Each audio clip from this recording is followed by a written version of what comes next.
시청자 여러분 안녕하십니까? 복지TV 뉴스입니다. 2015년 장애계 신년 인사회가 열렸습니다. 이날 장애계는 한국을 넘어 세계로라는 슬로건을 내걸고 모두가 한마음 한뜻으로 힘차게 도약할 것을 다짐했습니다. 김지환 기자가 전합니다. 장애계가 희망찬 새해를 약속하기 위해 한자리에 모였습니다.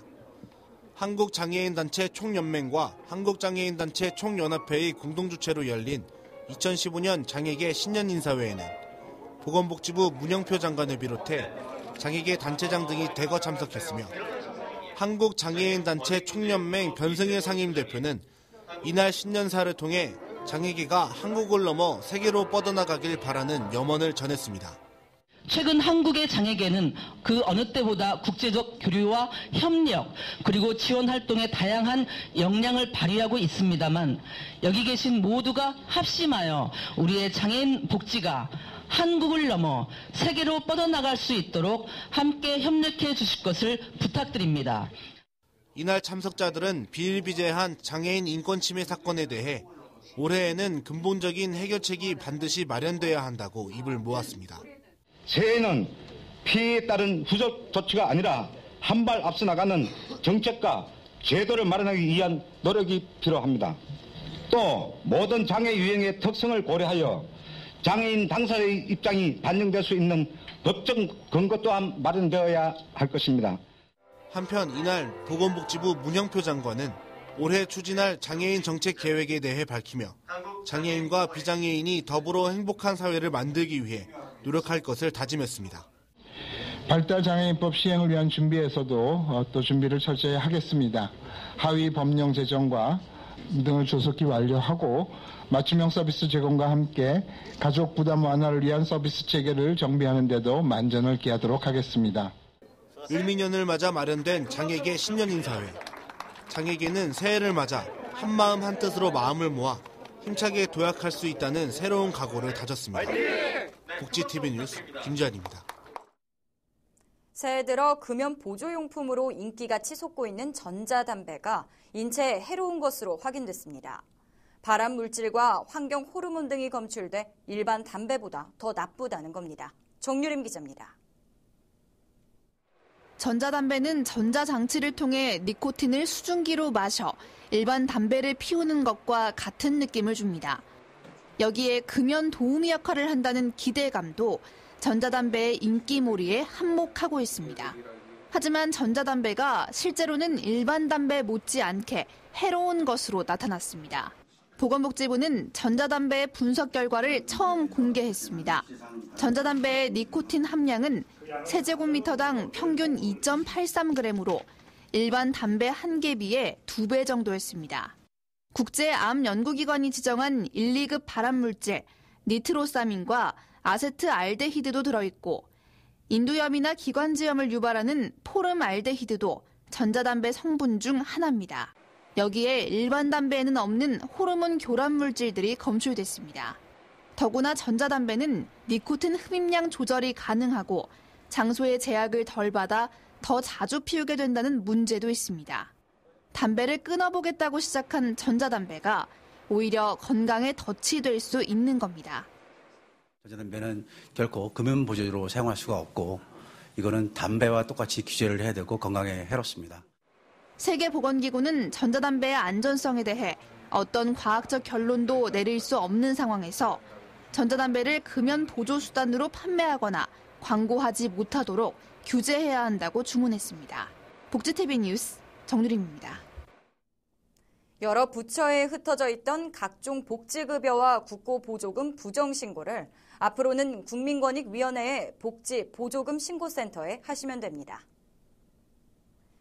범정부 차원의 복지 및 보조금 신고센터는 지난해 말 정홍원 국무총리 주재로 개최한 제56차 국무회의에서 출범이 확정됐습니다.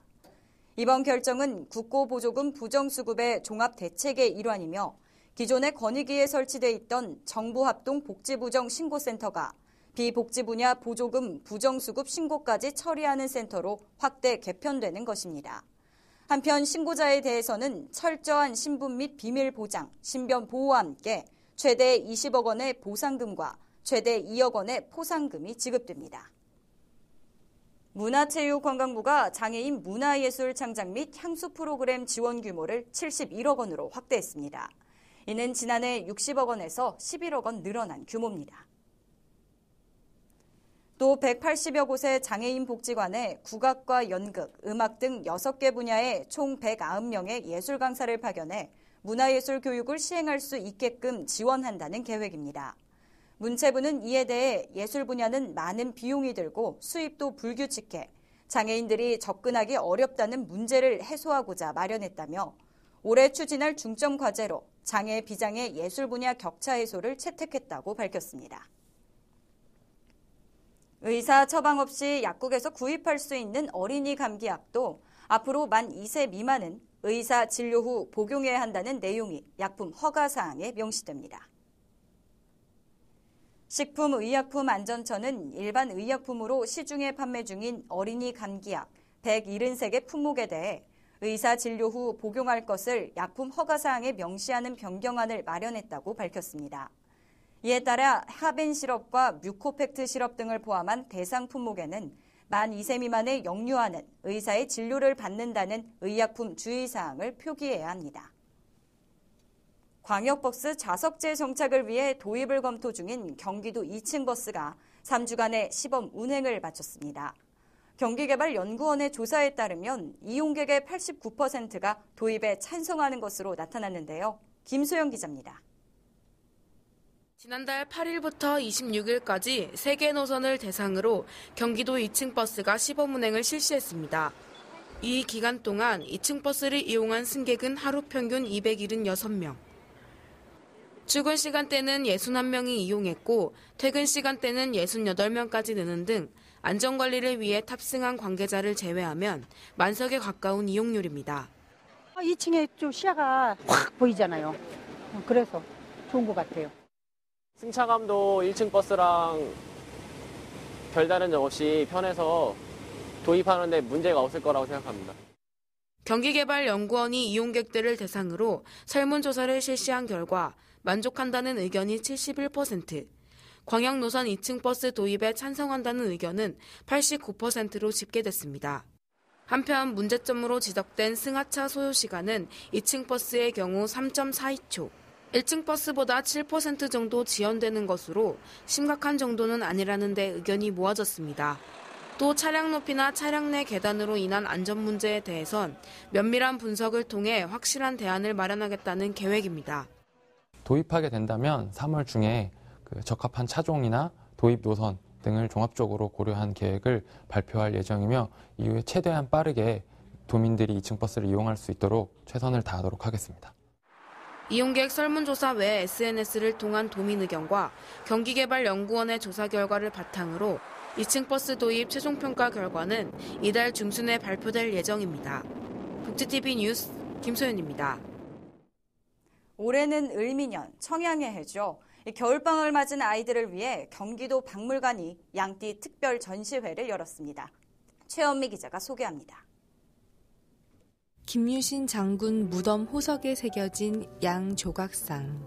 양의 머리에 몸은 사람의 형상을 했고 손에는 검을 들고 있습니다. 이처럼 양은 12지신 중 하나이자 동서양을 막론하고 평화를 상징했습니다. 서양에선 사람 대신 신에게 희생물로 바쳐졌고 우리나라와 중국에서는 제사용으로 사용됐습니다. 예부터 양띠는 부자가 못 된다는 속담이 있을 정도로 정직과 정의로운 사람을 뜻했습니다. 을미년 새해를 맞아 경기도 박물관에서 열리고 있는 양띠 특별전. 방학을 맞은 아이들을 위한 체험 프로그램도 준비됐습니다. 옷과 이불 등에 널리 쓰이는 천연 소재인 양모. 지름은 사람 머리카락의 5분의 1에 불과한데 현미경으로 다른 옷감과 비교해보면 더 정확하게 알 수 있습니다. 또 엽서에 새해 소망을 적으면 연말에 받아볼 수 있는 이벤트도 마련됐습니다. 친구랑 작년처럼 올해도 친하게 지내고 같이 성적도 올리고 더 많이 재밌게 놀자고 적었어요. 양의 인내하고 평화의 상징인 것처럼 2015년 한 해가 도민들한테 모두 평화의 해가 되길 기원하면서 이 전시를 준비했습니다. 양의 상징과 의미를 두루 알아볼 수 있는 이번 전시는 2015년 말까지 진행될 예정입니다. 복지TV 뉴스 최엄입니다.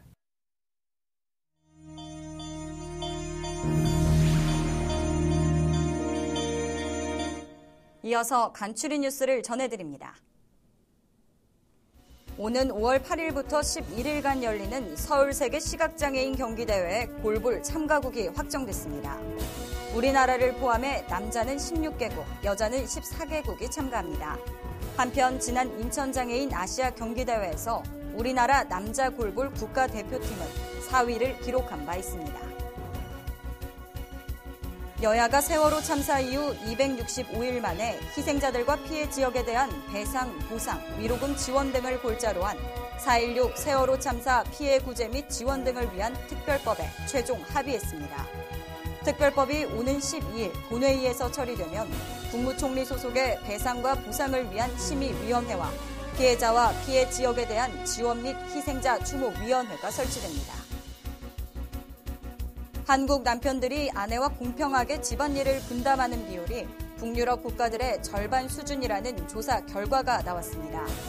통계청에 따르면 한국과 일본, 영국, 독일, 프랑스 등 12개 국가를 대상으로 식사 준비와 세탁, 집안 청소 등 6개 항목을 조사한 결과 일본에 이어 두 번째로 남편의 가사 참여도가 낮게 나타났다고 전했습니다.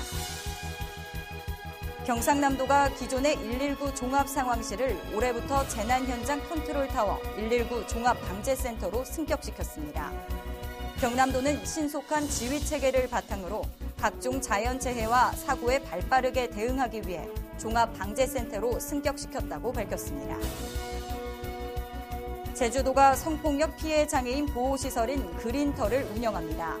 그린터는 성폭력 피해 장애인 10여 명이 생활할 수 있는 공동주택으로 제주도 지체장애인협회가 맡아 운영하며 장애인 입소자에 대한 상담과 치유, 회복 프로그램과 직업재활 훈련 등을 실시합니다.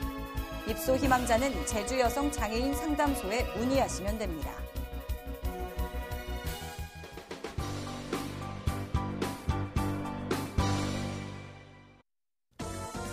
미리 보는 장애인 신문 시간입니다. 오늘 1079호 장애인신문의 첫 번째 기사는 장애인 복지카드와 고속도로 통행료 할인카드를 통합한 장애인 통합복지카드가 나왔다는 소식입니다. 그동안은 장애인 운전자나 보호자가 고속도로 통행료 할인을 받고자 할 경우에 장애인 복지카드와 별도로 고속도로 통행료 할인카드를 제시해야 하는 불편함이 있었습니다. 한편 발급 신청은 주소지 읍면 동사무소를 통해 할 수 있습니다. 두 번째 기사입니다. 문화체육관광부와 한국관광공사가 2015년도 장애물 없는 열린 관광지와 관광사업장을 공모한다 밝혔습니다. 공모에서 선정되면 2억 원 한도 내에서 장애물 없는 관광 코스의 개발과 장애인 접근성 개선, 종사자 교육 등을 지원받게 됩니다. 마지막 기사입니다. 휠체어 농구가 한국장애인 체육 최초로 오는 11월부터 3개월간 리그제 도입을 실시합니다. 한국휠체어농구연맹 KWBL은 문화체육관광부의 법인 승인과 사무국 구성 등 후속 작업을 거쳐 이르면 오는 3월경 출범할 예정입니다. 한편 리그제는 5개에서 6개 팀을 시작으로 추진되며 팀 연고지를 기반으로 권역별로 주말에 팀별 2회씩 경기가 치러지는 방식으로 진행될 예정입니다. 지금까지 미리 보는 장애인신문이었습니다. 이야기가 있는 시간, 오늘의 영상 함께 보시죠. 미국 아이오와에 사는 100세 할머니 릴리안 웨버. 그녀는 매일 한 벌의 드레스를 손수 만듭니다. 드레스의 주인공은 아프리카의 아이들. 그녀의 바람은 오직 하나. 아프리카의 소녀들이 예쁜 옷을 입고 소녀다운 웃음을 지을 수 있도록 하는 것입니다. 할머니가 만드는 드레스 한 벌이 아프리카 아이들에게는 세상에 단 하나뿐인 선물이 되고 있습니다. 특히 100세의 나이에도 이어지는 할머니의 기부 활동. 나눔이라는 것은 마음만 있으면 누구나 할 수 있는 것 같습니다. 이상으로 복지TV 뉴스를 마칩니다. 시청해주셔서 고맙습니다.